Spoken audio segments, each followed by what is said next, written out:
Hi guys, welcome to the selection classes. तो CAT 2024 में around 50 days are left and one of the important questions that students are asking कि sir अभी हमारा जो mock score आ रहा है वो कितना होना चाहिए, क्या उतने स्कोर पे हमको आगे और कैरी फॉरवर्ड करना चाहिए या फिर हमको कुछ और एवेन्यूज़ या कुछ और रास्ते तलाश कर देने चाहिए।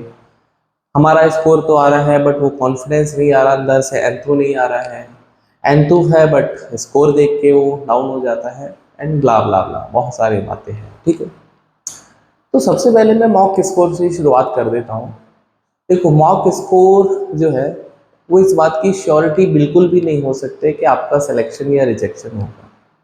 I have seen lot of students जिनका मॉक में बहुत अच्छा स्कोर है था एक्चुअली में, बट एग्ज़ाम में वो प्रेशर की वजह से वो क्रम्बल कर जाते हैं और उनका score all of a sudden वहाँ पे डाउन हो जाता है। क्योंकि जब घर में या एग्ज़ाम सेंटर में जो एग्ज़ाम लिखते हैं तो उसमें there is a lot of reference. आप इंस्टीट्यूट में लिख रहे हैं, आप लाइब्रेरी में लिख रहे हैं, बट जो एक्चुअल एग्ज़ाम होता है उसका प्रेशर तो अलग ही होता है, राइट। कुछ बहुत सारे ऐसे भी स्टूडेंट्स हैं जो कि मॉक में अच्छा नहीं कर रहे थे, मीडियोकर टाइप चल रहे थे, but during the examination they did very well और उन सारे सरप्राइजेस को पीछे छोड़ते हुए उन्होंने अपना स्लॉट और we can say seat book करी हैंड्स में। तो मॉक स्कोर सिर्फ आपको ये बताने के लिए होते हैं कि आपका प्रिपरेशन का जो लेवल है, जो आपकी तैयारी है वो किस लेवल की चल रही है। सिलेक्शन या रिजेक्शन मॉक के स्कोर पे मैं इस बात को नहीं समझते। हाँ, बिल्कुल ये बात बहुत ज़रूरी है कि मॉक स्कोर अच्छा आएगा तो कॉन्फिडेंस बिल्डअप होता है, तो आपको लगता है कि आई कैन डू दैट।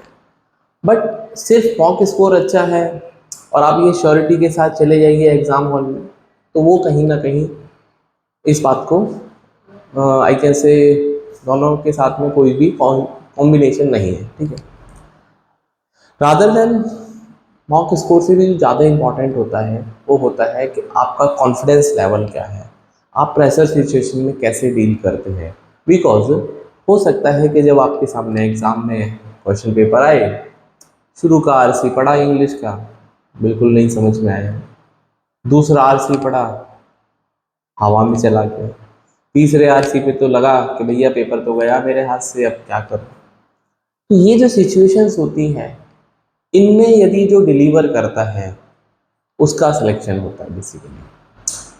तो उसके लिए आपको ज़रूरी क्या होता है कि आपको अपने अंदर की जो एक तरह से नॉलेज है उसको इन्हांस करना है, ना कि जो सिर्फ क्वेश्चन और आंसर करना। आपको बेसिकली नॉलेज पे वर्क करना है, कंसेप्ट पे वर्क करना है। क्योंकि जो आपकी सिचुएशन होती है एग्ज़ाम हॉल में ऑलमोस्ट 95% या उससे ज़्यादा जनता की सेम ही होती है।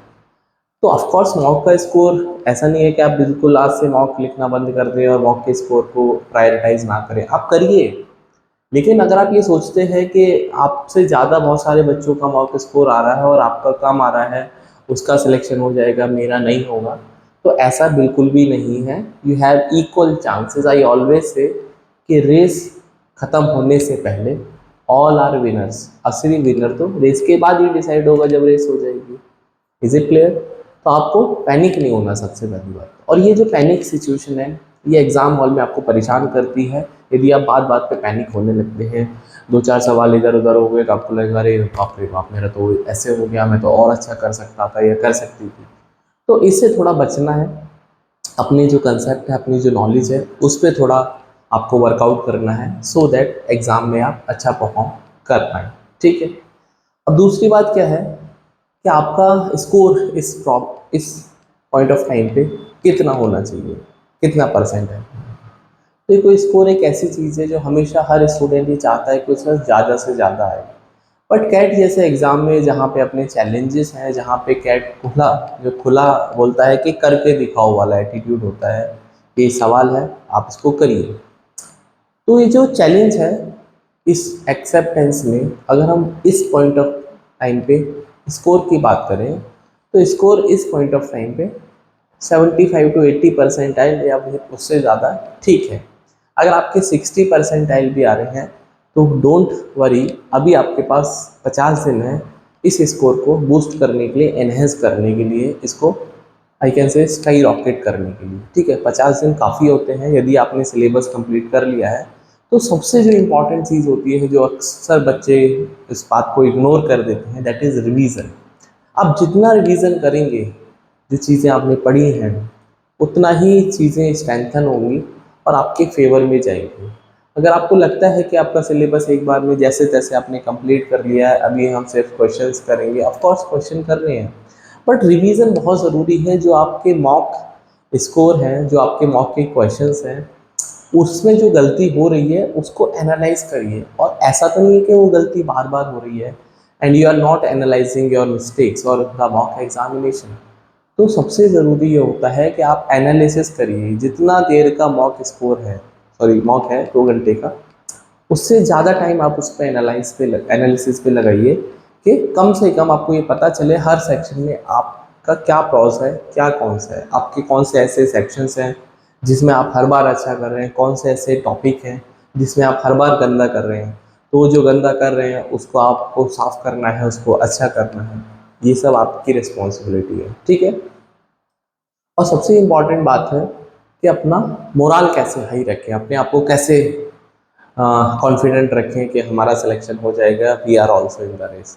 उसके लिए देखो, ऐसे कुछ अलग से मेडिसिन तो है नहीं कि बाजार से लेके यार खाली तो आपको ये फील होने लगेगा। ये इंटरनल एक्चुअली में एक बिलीफ होता है। Self belief is the best belief. आपको खुद में विश्वास रखना पड़ेगा। Yes, you can do it, of course. आपके पास अभी भी समय है, इस समय को यूटिलाइज करिए, ना कि समय को देख के आप वरीड हो जाइए कि सिर्फ इतना समय बचा है। मैं सोचता हूँ अभी तो इतना समय बचा है। तो ये जो थोड़ा सा देखने का नज़रिया है चीज़ों को, आप इसके ऊपर थोड़ा सा वर्कआउट करिए। प्रेशर सिचुएशन में थोड़ा सा इम्प्रूव करने की कोशिश करिए। और हमेशा जब मॉक में आपको जब दिखता है कि यार क्वेश्चन बहुत शुरू के अच्छे नहीं है, तो always jump to the next point. वो पॉइंट मिड में हो सकता है, लास्ट में हो सकता है, आप तुरंत से जंप कर जाइए। और ईगो एक ऐसी चीज़ है एग्ज़ाम में, बहुत अच्छे स्टूडेंट्स हैं, उनको लग रहा है मैं इंग्लिश में तो देखो मेरा कभी इस एक पैसेज आ गया इंग्लिश में, अब ईगो इस बात की है कि मुझसे इंग्लिश का सेट नहीं होगा। तो ये जो ईगो है, इसको अपने घर पे रख के जाना है, या फिर एग्ज़ाम हॉल से पहले बाहर रख देना है, या फिर मॉक से पहले रख दिया करो साइड में कि भैया क्वेश्चन की मेरिट के अकॉर्डिंग मैं उसको आंसर करूँगा। अगर मुझे लगता है कि यूजुअल टाइम से ज़्यादा इस क्वेश्चन के ऊपर जा रहा है, तो you should always say move next, आगे बढ़िए। अगर आप एक ही क्वेश्चन को अननेसेसरली ज़्यादा टाइम दे देंगे, तो हो सकता है आप उस क्वेश्चन पे विजय प्राप्त कर लो, हाँ you can solve that question, but बाकी जो क्वेश्चन है उसके लिए आपने समय कम कर दिया है।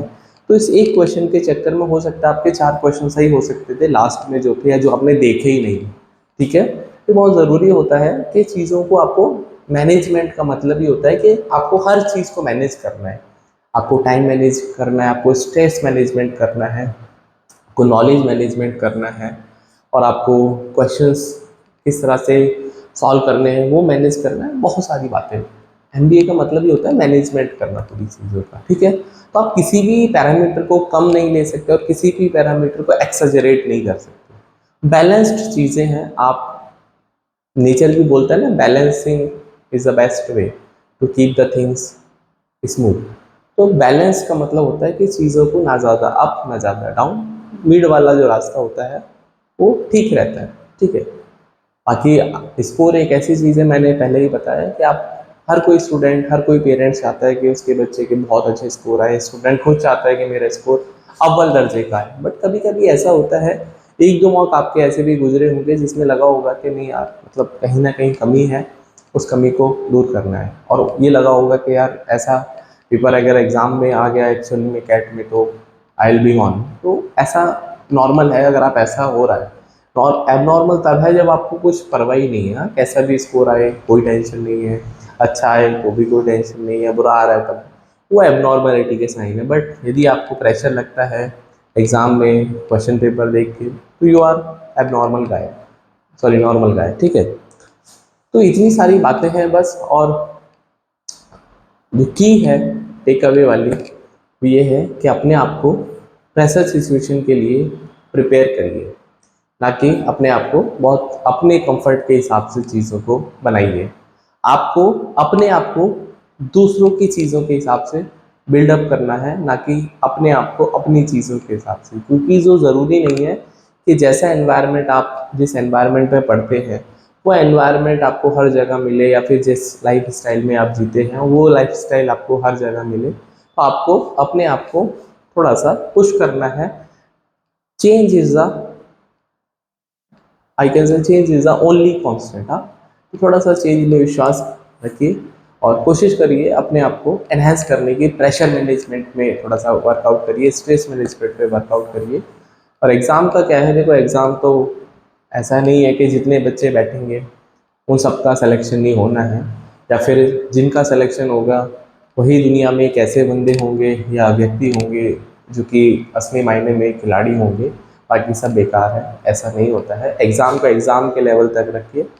एग्ज़ाम होने के बाद की क्या सिनेरियो होगा वो हम उस टाइम पे डिस्कस करेंगे कि क्या क्या ऑप्शंस हैं। बट अभी यू हैव फुल ऑप्शन कि सिर्फ और सिर्फ एग्ज़ाम पर फोकस करिए, उसको अच्छे से प्रिपेयर करिए। स्टिल 50 डेज आ रहे हैं ना आपको, और मैं बहुत सारा कंटेंट ऑलरेडी अपलोड कर चुका हूँ। आने वाले टाइम में P Y Qs section wise topic wise वो सब मेरा प्लान तो है, बट टाइम थोड़ा कम मिल पाता है। But still I will try कि हम ज़्यादा से ज़्यादा कंटेंट क्वांटिटिव एप्टीट्यूड का अपलोड करें, so you can take the benefit of that. Okay, तो मेरी तरफ से good luck, all the best. अभी heat is on, the game is not over yet. तो अपने आप को जिंदा रखना है, रेस में पार्टिसिपेट करना है और एग्ज़ाम लिखना है, अच्छे से लिखना है, और उसके बाद में देखेंगे कि क्या करना है। ठीक है, तो all the best, take care, happy learning, bye.